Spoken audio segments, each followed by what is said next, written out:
Hello, everyone, and welcome to an episode on Glory Reds FC. I'm joined with my partner, Pastor D. What's good, my guy?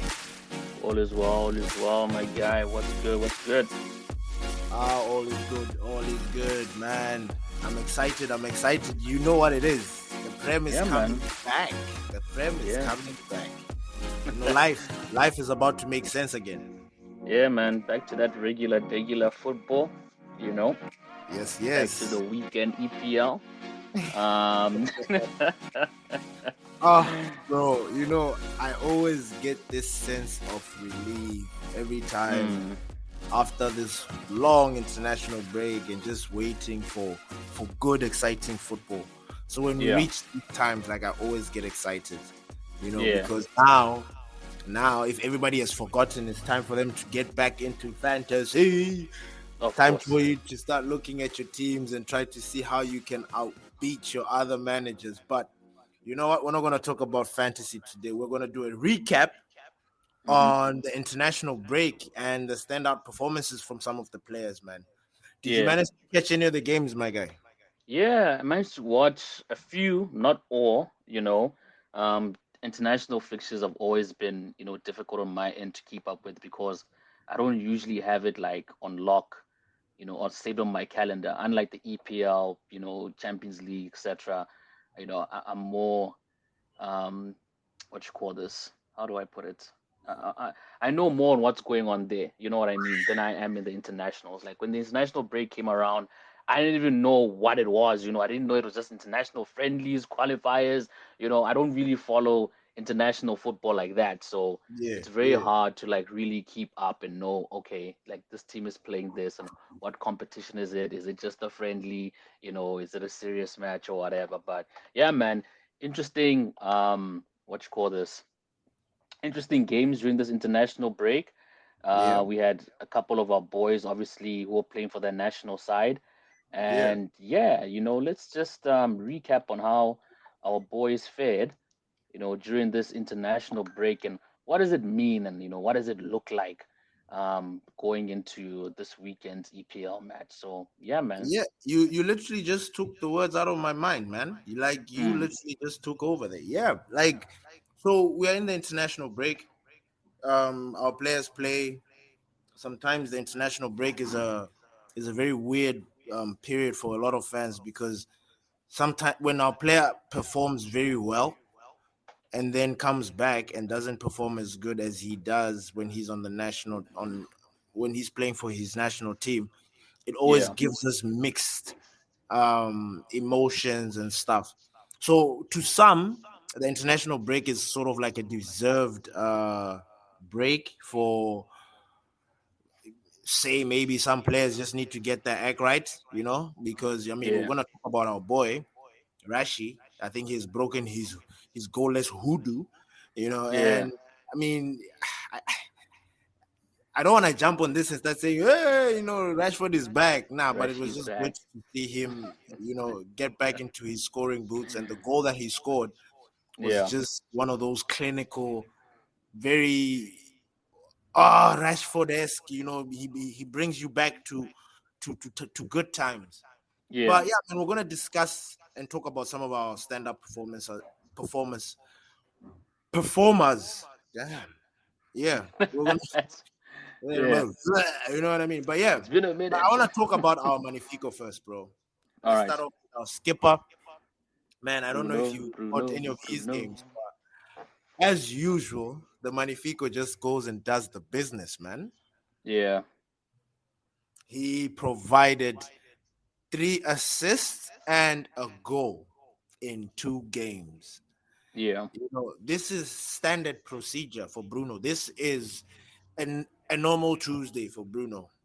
yeah, And in the article that we posted in our website, we talked about why there could be some sort of problem. I don't know, man. We didn't discuss it, you and I, but I don't know. What do you think about it? Why do you think Bruno, even if, like, for example, let's say we start him on the right, and okay, then he plays the first half, and then he comes back into the middle, and then we're still not getting him providing assists or scoring goals. What do you think is the issue here, bro? Yeah, so when Bruno Fernandes plays for Portugal, he's obviously surrounded by a lot of talented players. He's Yeah. surrounded by a much more organized team, a much more organized side, where he can, sort of make his magic work. And when I saw the assists that he made for those goals, it's those type of balls that unfortunately you don't see him put in at Manchester United. And when Mm, you look at the difference between that side and our side is they have a marksman up front, they have an out and out striker. They have someone that they can pinpoint that ball to, you know, to get those goals in. And like I said, there's more organized gameplay in that system than there is in ours. With our system, we don't have, we spoke earlier about the intelligent players. yeah.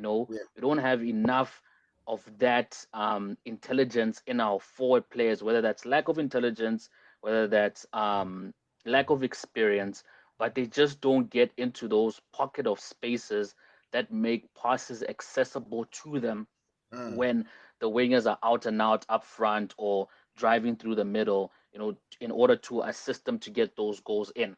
So, spatial awareness as well, it's just not there. When you look at that Portuguese side play, there's spatial awareness, there's that striker intellect, where to be at the right time.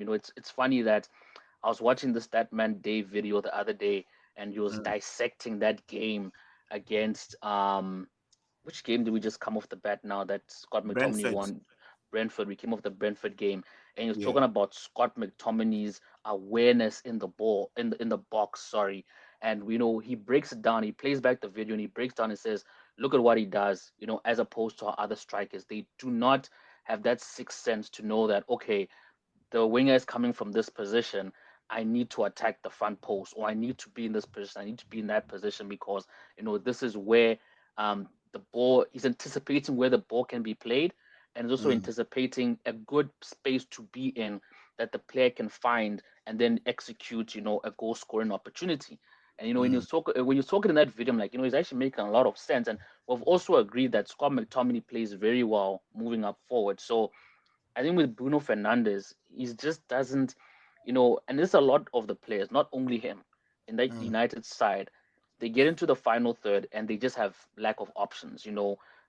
Strikers are not opening themselves up. They're not making runs. They're not in good positions. And that's why I spoke about the last time of we're just whipping so many balls. When you had that discussion about possession, we're whipping so many balls into the box, but these are all useless balls because there's no one at the end of them to receive it. Either the strikers are too late to get into the box, or they're just not there at all, or they're just allowing the opposition defenders to mark them. You know what I mean? yeah. And we're just not getting into those positions to actually make good use of what our providers can give to us. So, um, yeah, man, there's a lot to take away from what Bruno did during the international break, and it's all about how can we replicate that same performance, or how can we Mm, replicate his attributes and what he can do and bring that to United. mm. So yeah, man, I think like I said, there's a lot to learn from this international break with all the games and the players, even from Scott McTominay. I do believe that with certain players coming back from this international break, Ten Hag really needs to look at player positioning very seriously and how he's going to utilize that. And but yeah, we'll get obviously more into that later on. You know what I mean? Because obviously there's still injury talks and ish, man. There's a lot to get through. But yeah, man, that's just my thoughts on it. What about you? What do you think? Um, You, yeah, no. You see, with Bruno, I think I want people to understand because sometimes Bruno gets a lot of flack from the United fans because they think he's just too how can I say he's too maverick, you know. But I wanna quote his manager for the international, Roberto Martinez. He said something that stood out for me, and I think I believe it, and I actually think it's one of the reasons people should understand where Bruno's coming from here. It's by no okay. means his fault that he's being played out of position. But Yeah. listen to what Roberto Martinez said about Bruno. Okay. Bruno Fernandes is a very good professional, a player who has 7 assists. I'm assuming these are assists during the European qualifiers. Yeah. An intelligent player who adapts to the qualities of his teammates, who gives a lot of tactical flexibility. Bruno Fernandes is a dream for a coach. And you know, for some reason, when I read that and I digested it, it sort of made sense to me why Eric Ten Hag has continuously used Bruno outside his position, because Bruno is the only person that he probably trusts to play out of position to sort of balance the team in whatever way. I don't know if that makes any sense. Yeah. Yeah. And I think that is a plus for us. I get it is very frustrating because we want to get the most out of him. We want him in the middle and doing what he does best. Giving these 7 assists that he's doing when he's playing for Portugal. We want that at United, where it really, really matters. But again, people need to understand that the gaffer here is trying to mix and change things up. I'm not trying to back him.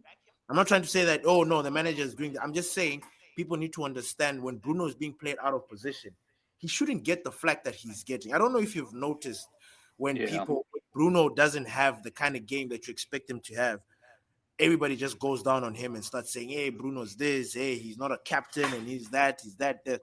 And yeah. Anyway, I just wanted to. It's almost like a shout out to our Magnifico. Yeah. Um, Another player that stood out. I mean, I wouldn't say he stood out because he literally played one game, Yeah. and that's our boy Rashi. I mean, he's broken Mm. his voodoo. We talked Yeah. about it in a Mm. little bit earlier. But I don't know. When you were watching the game, how did you feel about it? I mean, everything was Jude Bellingham, yes.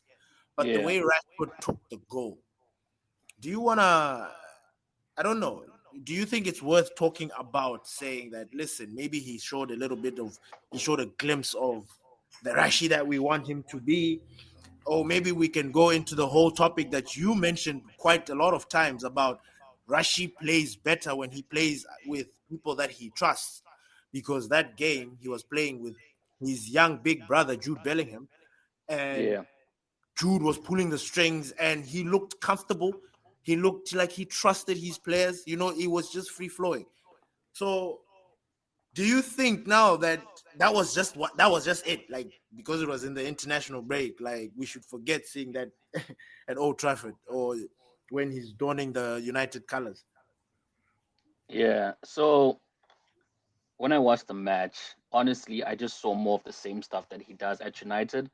Okay. Those, yeah, there is he does play to an extent, a tad bit better, and obviously because when you look at the players that he's playing with now, I'm not trying to take any shots to United, but again, I think the same point that I stress with the Portuguese side is the English side is just way more organized.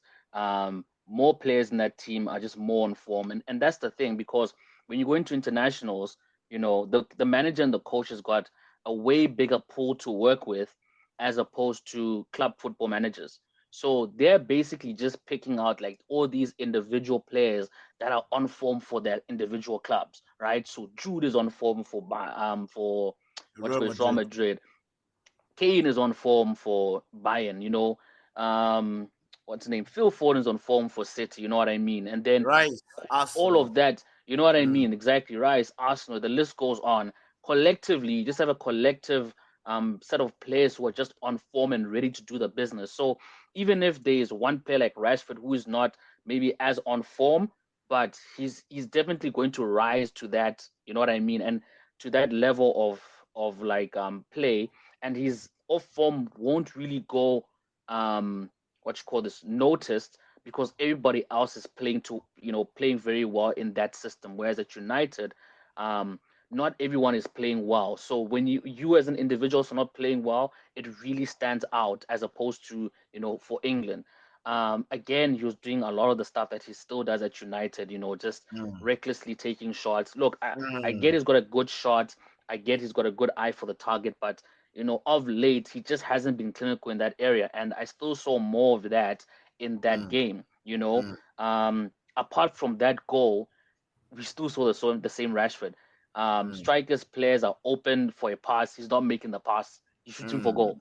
You know mm, what I mean? mm, And then he's just fortunate, the brilliance of Jude Bellingham, to really open up that space, to give him a clean shot at goal. And the Rashford, like I said, he's got a clean, powerful shot that if you're gonna give him that type of space, form or no form, that's just one of the areas where Rashford shines. And if he's given that opportunity to get a clear, straight vision at the goal, best believe he's gonna mm, do it. And like we said, Rashford just offers that, dynamism.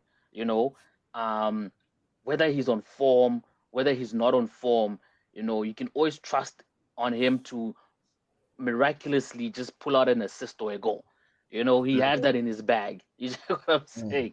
So I don't want to say what he did is going to bring back into United.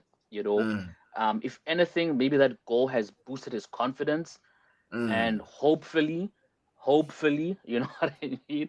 When he comes back, he can continue scoring. Getting into those spaces. But yeah, man, we definitely need him at his best when he gets back, because yo man, this we need to end this month strong, given Yeah. how we started last month. This month, we really need everyone to come back and do what they need to do for their club and not just for their country.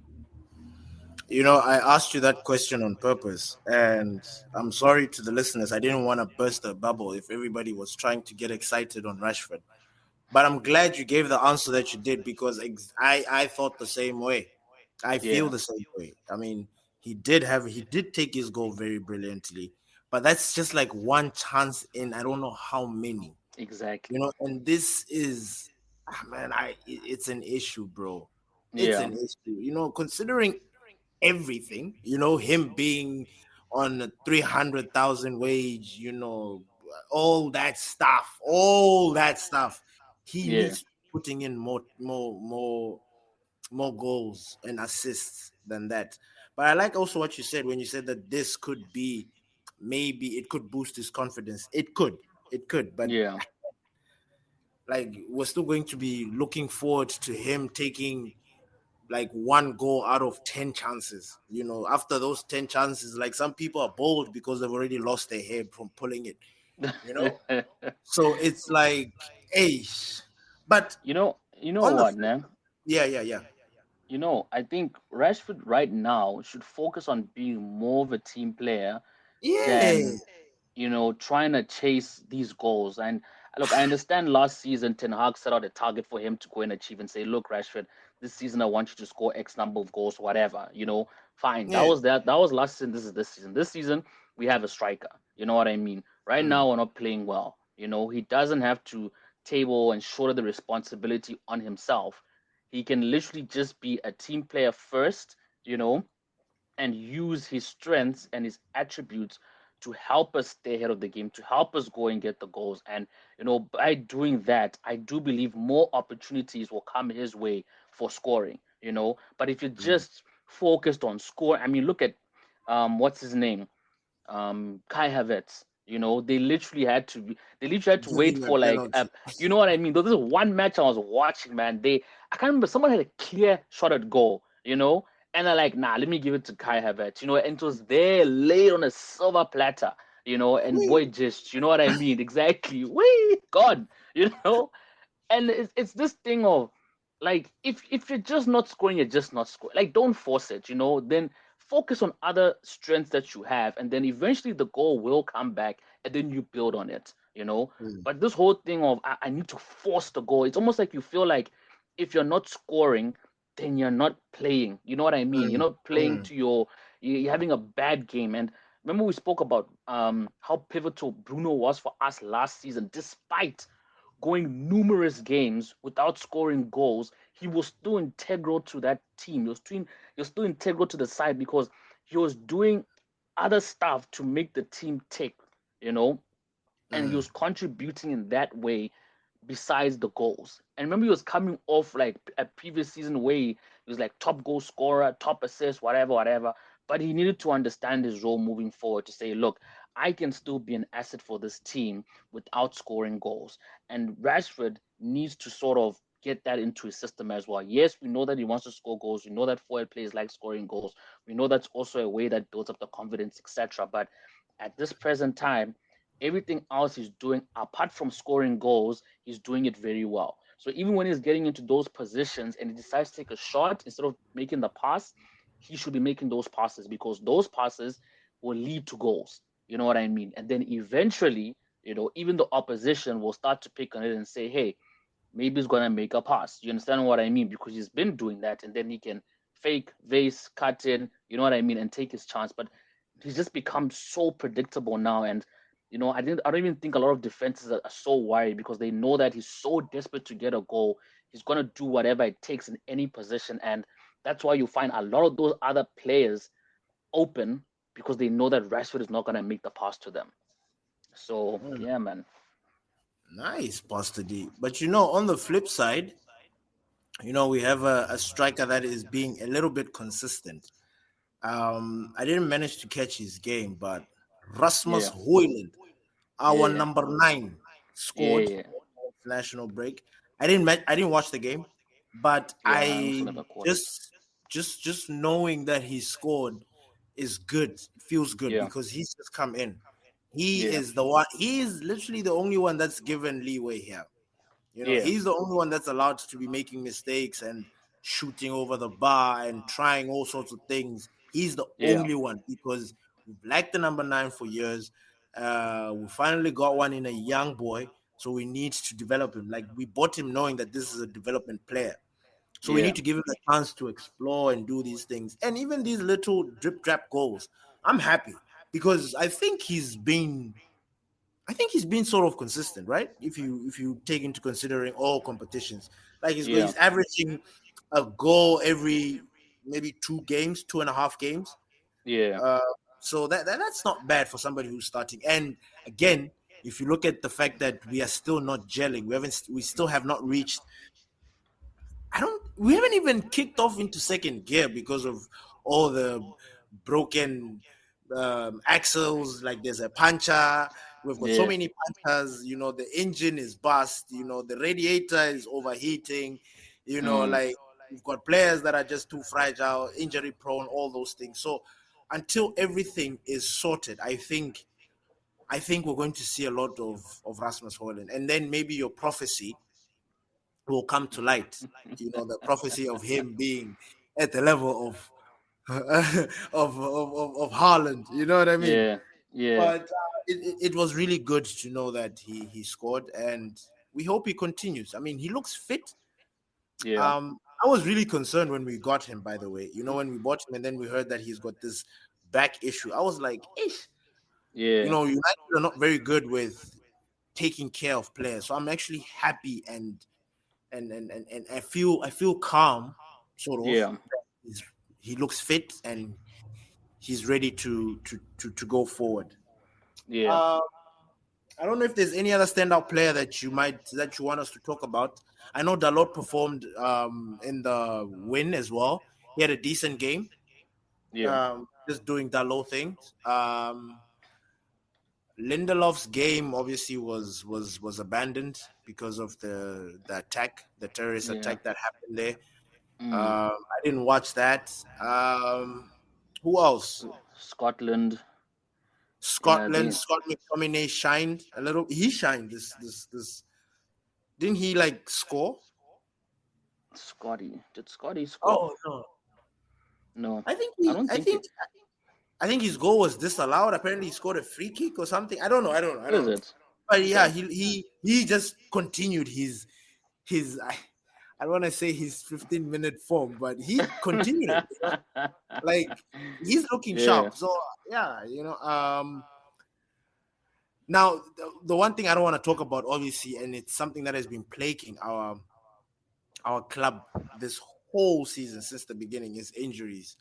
And yeah, unfortunately, we have a couple of players that pulled out of the international break because of injuries. mm, Our Casemiro was one of them, okay, but he has trained. I think he's back training or something like that. I heard that he came back training, but he pulled out. He got a knock, and yeah, then Sofian Amrabat has got now a mystery, undisclosed injury, and that is worrying me because here we are, two of the most important players in our team, in Yeah, the most important position in the pitch, on the yeah, pitch, mm, and both of them are a doubt. mm, I'm a little bit worried, man. Because for some reason, when we don't have everybody in the team, things just don't work out. And the weirdest thing is that we tend to do really bad against the small teams, and we are yeah, playing small team. This yeah, team that we're playing, that we're going to be playing during the weekend, is a team that we should be walking over. mm, Like, it literally needs to be, a mosquito that you catch when it's just buzzing and you whip. That's yeah, what's supposed to happen with this team. But now I'm worried. I'm not comfortable. I'm not confident. I don't feel like, even though we are united, we should scrape. I I don't feel comfortable, man. I don't know yeah, what. yeah, I don't know where are your thoughts on that. yeah. I'm also not comfortable with these injuries, and the worrying thing is, man, the worrying thing is it's always going to be, the mentality of the team. Mm, Um, but on top of that, it's also going to be how Ten Hag is going to set up the team because um, I'm not trying to take shots at Ten Hag.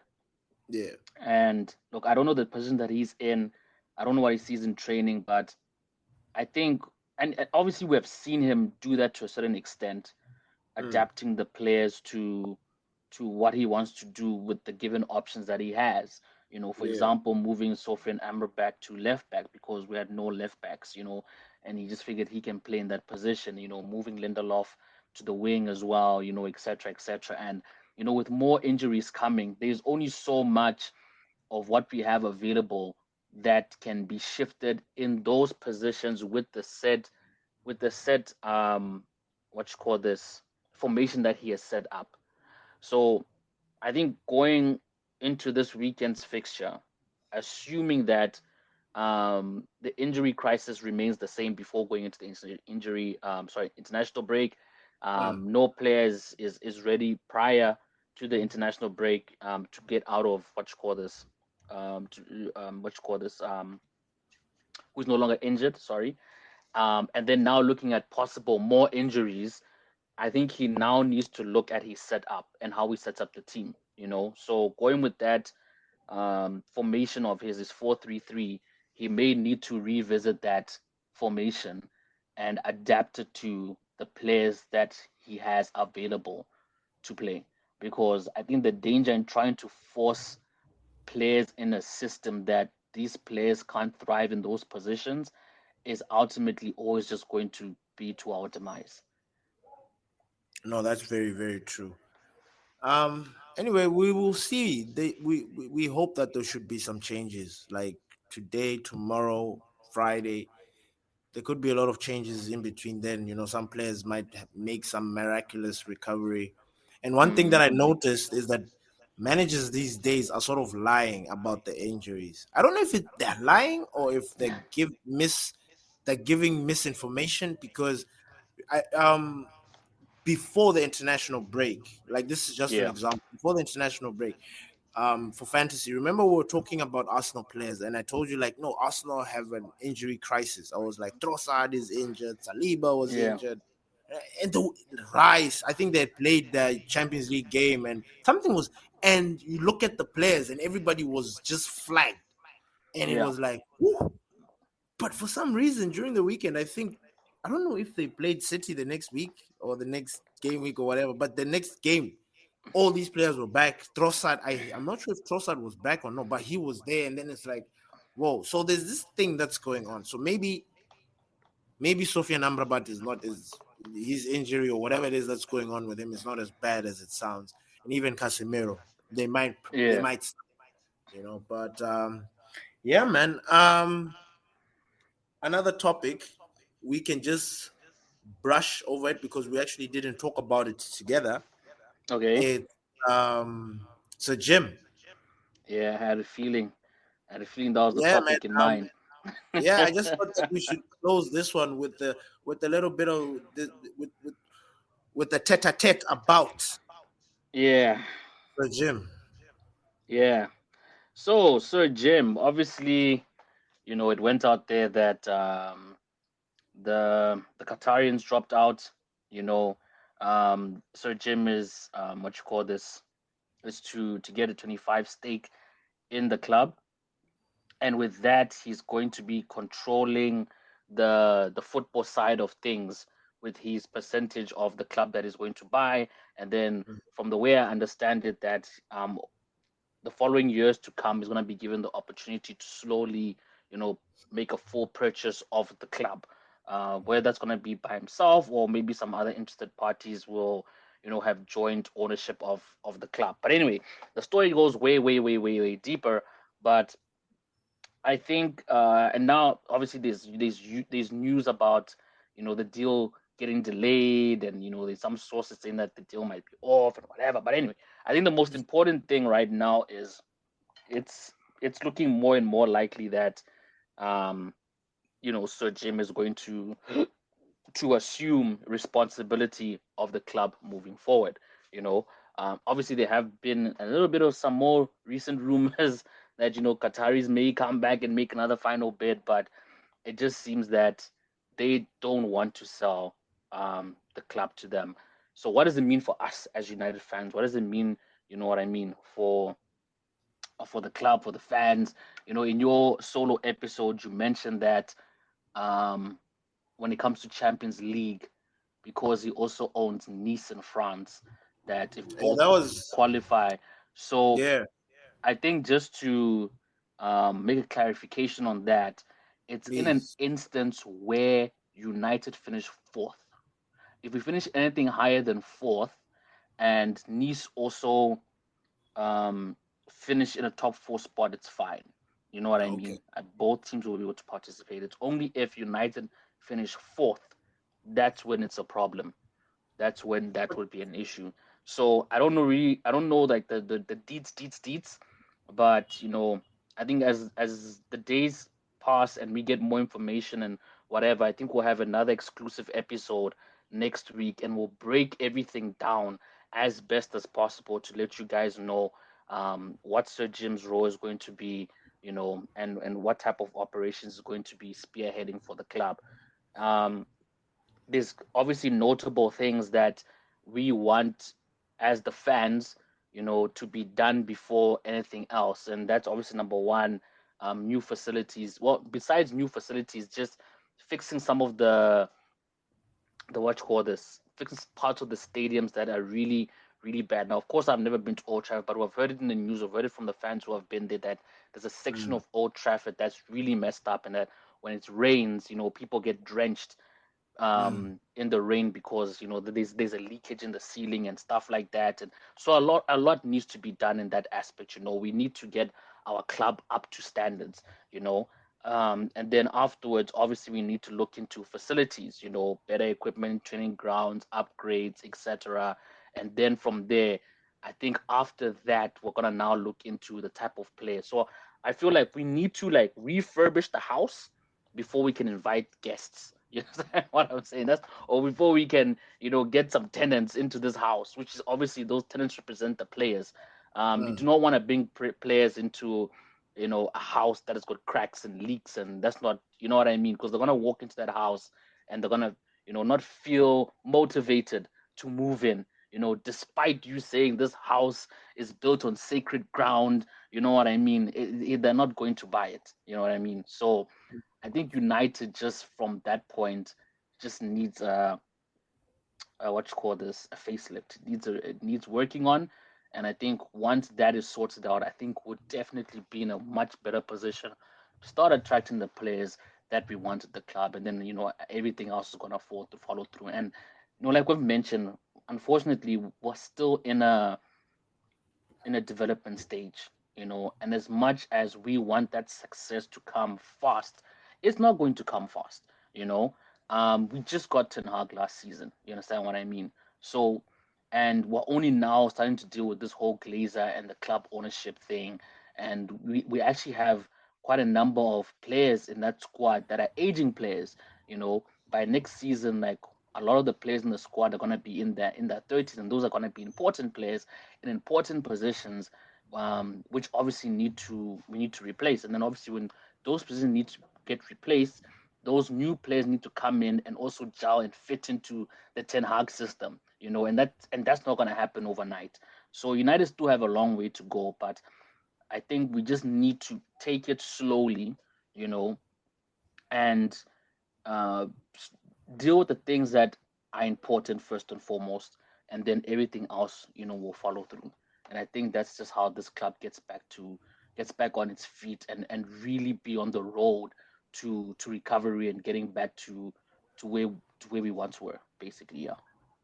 Do you think the gym is going to want to make some changes in the staff, like in the team, with everybody below him? Because there are rumors that yeah, he's buying the 25 stake for the club, and he will be in charge of the sporting of stuff. And obviously, the Glazers will be doing what they have always been doing. Just sitting in the clouds there and watching things, and but yeah, he will come in and take charge of the football at Manchester.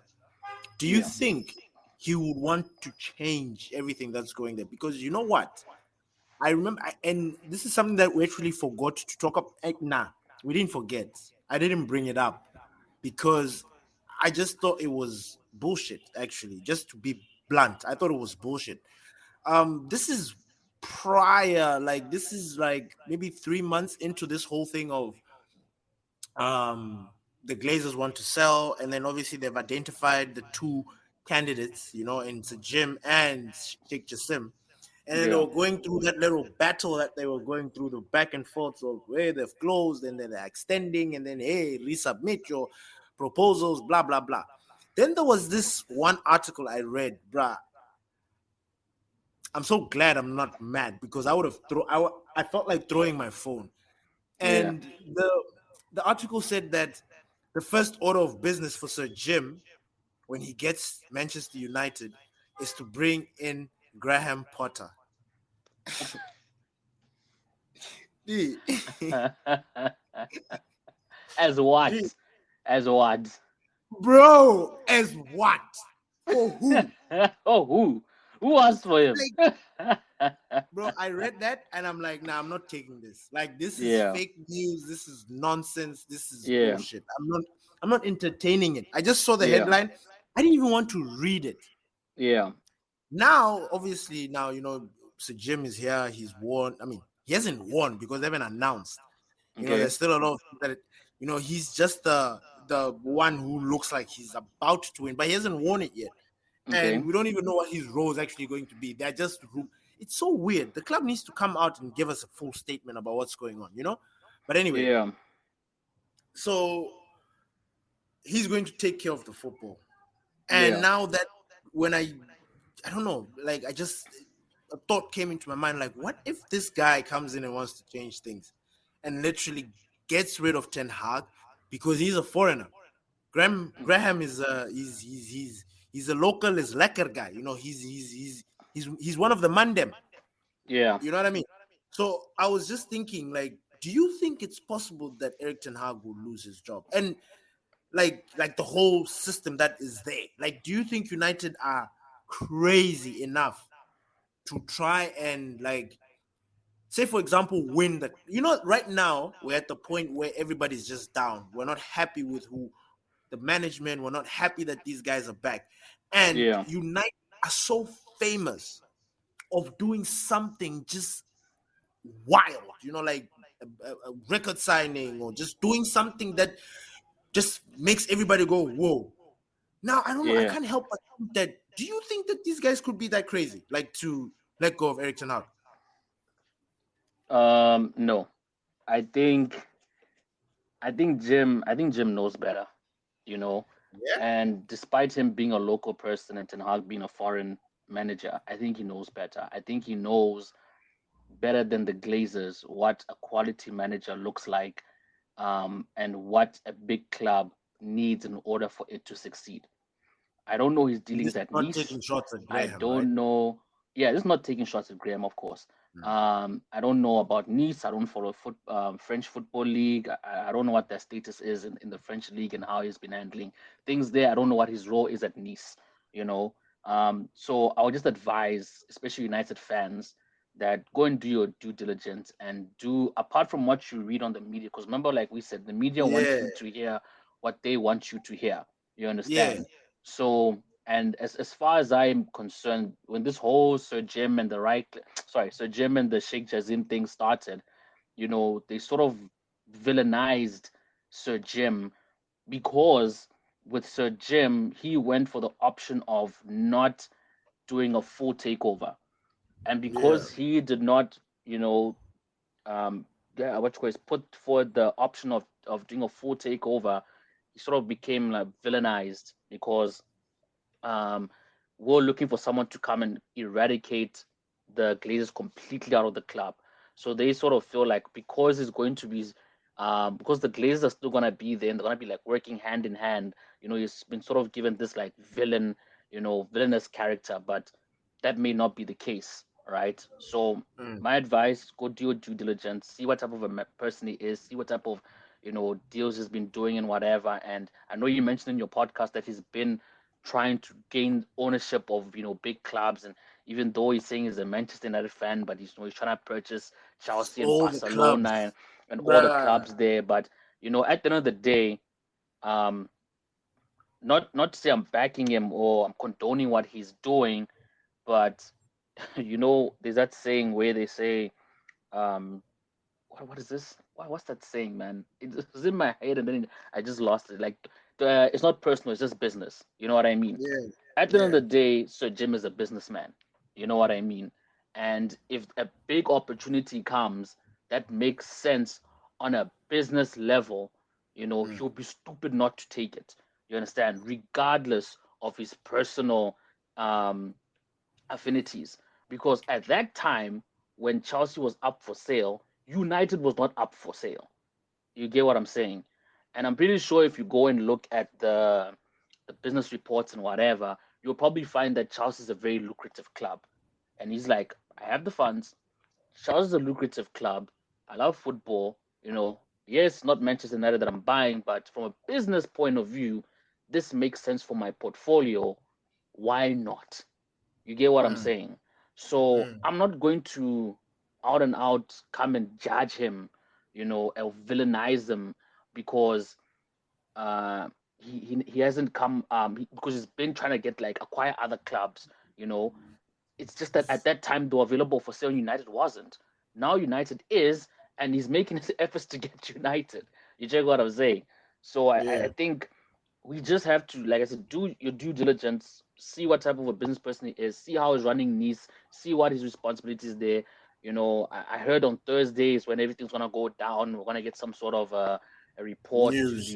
finalize everything. So I guess we just have to wait until tomorrow to get a more clearer picture on what's gonna happen. But just answering your initial question, is he going to get rid of Ten Hag? I highly doubt it. You know, I just can't see a scenario where Sir Jim comes in and just believes that Ten Hag is not the right man for the job.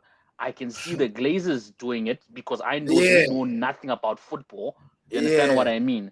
And they just don't understand anything about how it works. But Sir Jim, being a local person, being infusing that football culture in Europe and in the UK, I just can't see a world where Sir Jim doesn't understand the importance of Ten Hag in United rebuilding the team on the pitch, back yeah. into our glory days. So yeah. And last but not least, Harry Maguire. He was back at it again. And you know what, Yeah. dog? You know what? I didn't express myself well. I Mm, think in articles or like I want to say it here. Like, okay. who the hell does Harry Maguire think he is? Like, after me bigging him up like that, and then he Yeah. comes in and starts saying that he's looking for a possible position, like he wants to leave in January. Yeah. That pissed me off because I'm like, wait, what? You know that we are hit with injuries. Yeah, You could have been gone. We would have had somebody else in instead of you here. yeah, Now you are, because you are looking good. You provided an assist against Brentford. You know you're playing for England. Everything is looking now you yeah, forget where your place is. yeah, Like, bro, I was really, really annoyed by it. Like, okay, I get it. Things didn't work out with the West Ham thing, mm, but he didn't push enough for himself to go. yeah, And now that things are not looking good for United, now things like you look at right now, bro. Our defense is, oh man, I don't know. yeah, Like what we have there. If we are thinking of challenging for anything, like we are mm, kidding ourselves. If especially if everyone is injured, if mm, we're all fit, yes, then there's an argument to be had. But then with this injury issue that we have here, yeah, I don't think that guy is going anywhere. I want him to sit his ass down yeah, and put his shift because we need him. Where does yeah, he think we're going to get another defender? Like, where does he think the money is going to come for us to miraculously bring this new defender that's going to replace him? You yeah, know, like I thought that was very selfish in my yeah, own opinion. I thought that was selfish, especially with everything. Like when you take into account everything that went down, like, I thought that yeah, was selfish.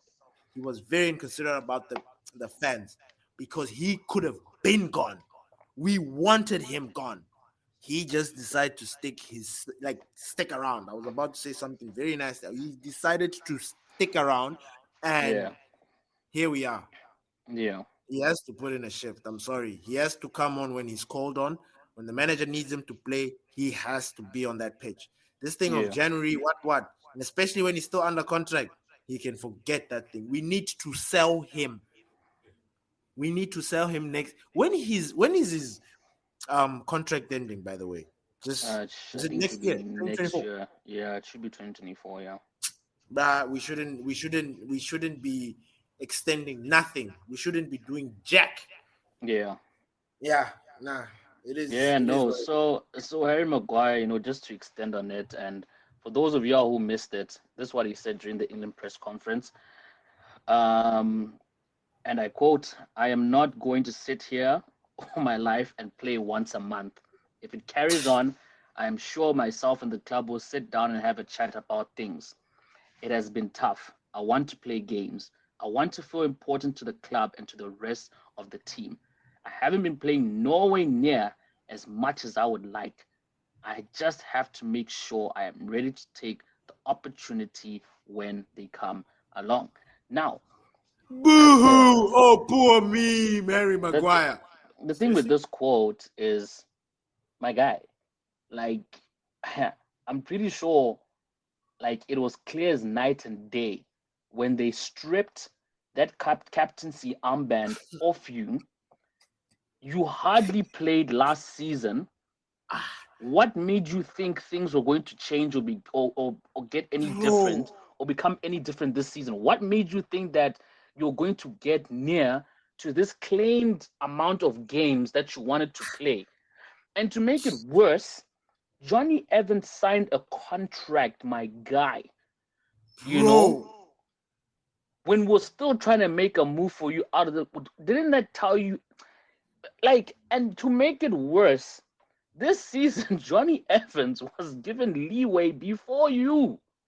bro, When we started having injury crisis in that defense, what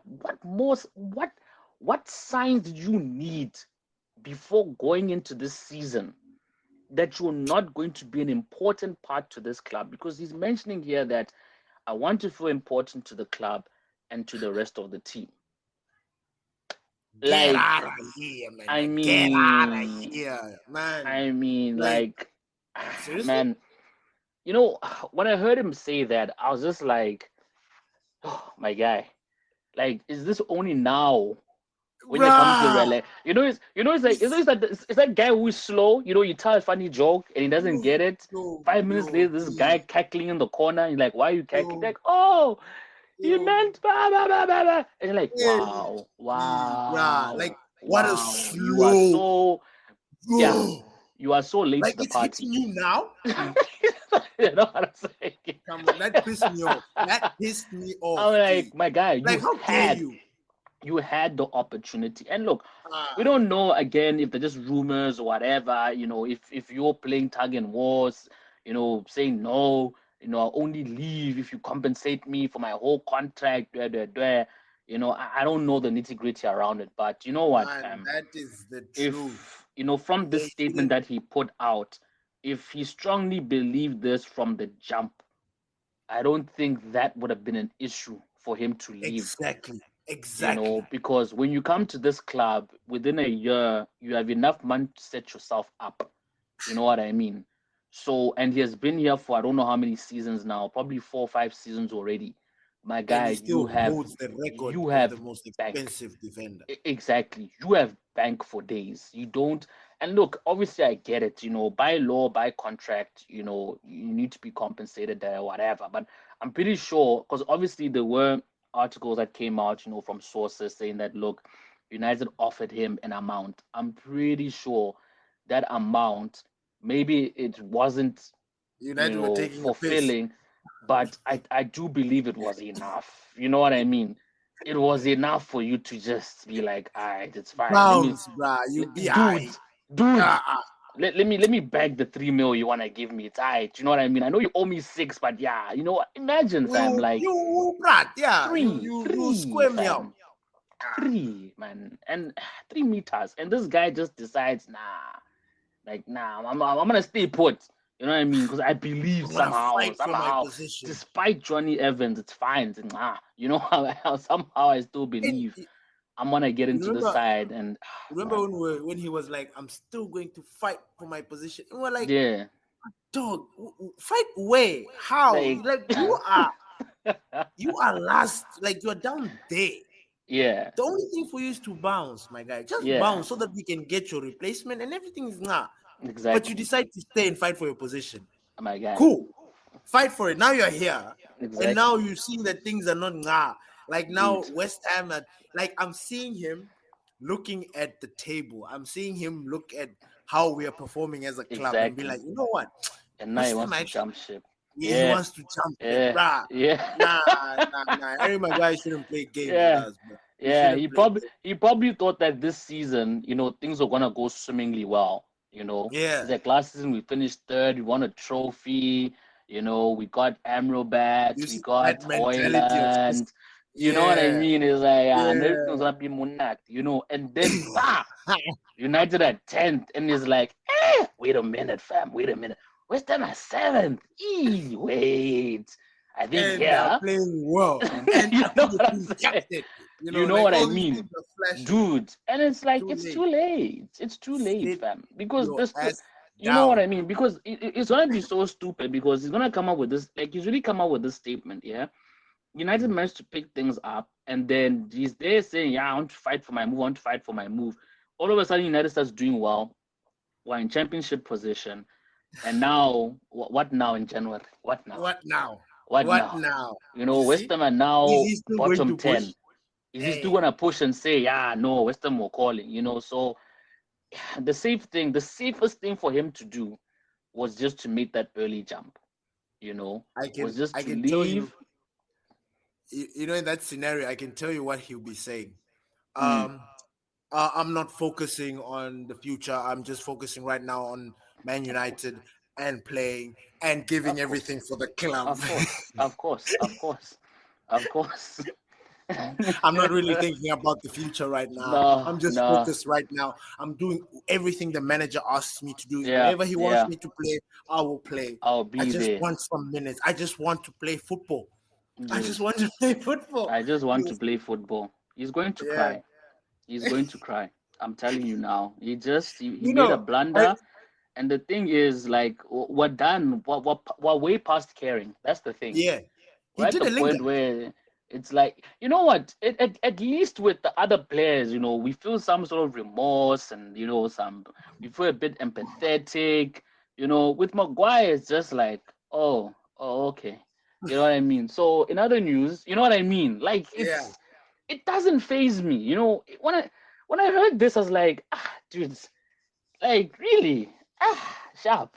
Like, you know, I've Okay. got no words. You know, we're just Cool. talking about it because we're just updating you guys on what's going on and how we feel. But truth be And told, how annoying it is. I was very annoyed. yeah, man, it's That was unnecessary. that It's was an unnecessary, unnecessary thing. because it's like you're bringing up a subject which we thought we closed. Like, dude, didn't we nip this conversation in the bud, and you're still here? Hey, You know what I why are you mean? stoking us? Like, why you? What's going to change? What Hey, is this statement going to do? You think Ten Hag's gonna hear this statement and be like, you know what? Yeah, nah, I haven't been making him feel more important. You know what, let Lindelof? me be. Yeah, you need to bench because Harry Maguire needs to get near to the amount of games. You know what I mean? You understand that what I'm he that he saying? deserves. He deserves it. He deserves to Yeah, get near to the amount of games that he would like to that he play. would You know like. what? That he would like to play in order for him to feel important to the Mm, club and to the mm, rest of y'all. Because right now mm, he's upset, and we can't have an upset Maguire in this squad. mm, mm, You understand what I mm, mean? No, mm. that we're not having it. You know what I We mean? We're don't not move. We having don't it. progress with We an don't angry progress. Maguire. No, Mm-mm. no. We need to fulfill his needs, and then Mm-hmm. everything is going to pan out. You know what Everything I'm will be. saying? We must forget Oh that. man.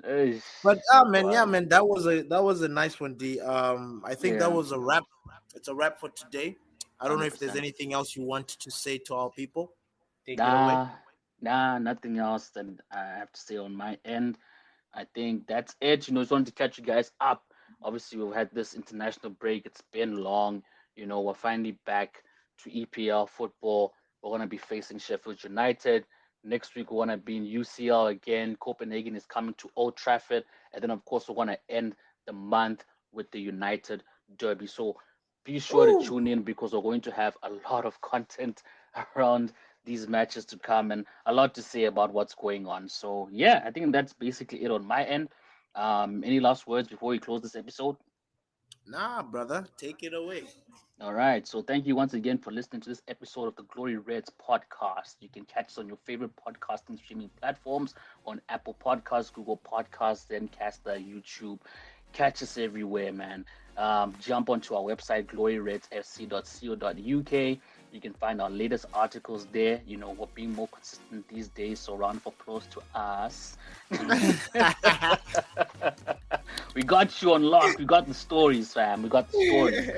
And then don't forget to jump on our community page where you can join our WhatsApp group, join in our conversations, follow us on our social media platforms so you can stay updated when a new episode is released. And guys, we're gonna be having some cool content on YouTube very soon, because we see y'all listening to the podcast on YouTube, so we just figured that we make it more interesting for y'all. Show our faces, maybe have some visuals, so you can also just have a picture of what we're talking about in these episodes, so everything makes sense and makes it more interacting and more engaging. So yeah, be sure to catch us on the show's socials. But anyway, with that being said, thank you once again for listening to this episode of the Glory Reds podcast, and we'll catch y'all in the next one. Peace. Peace.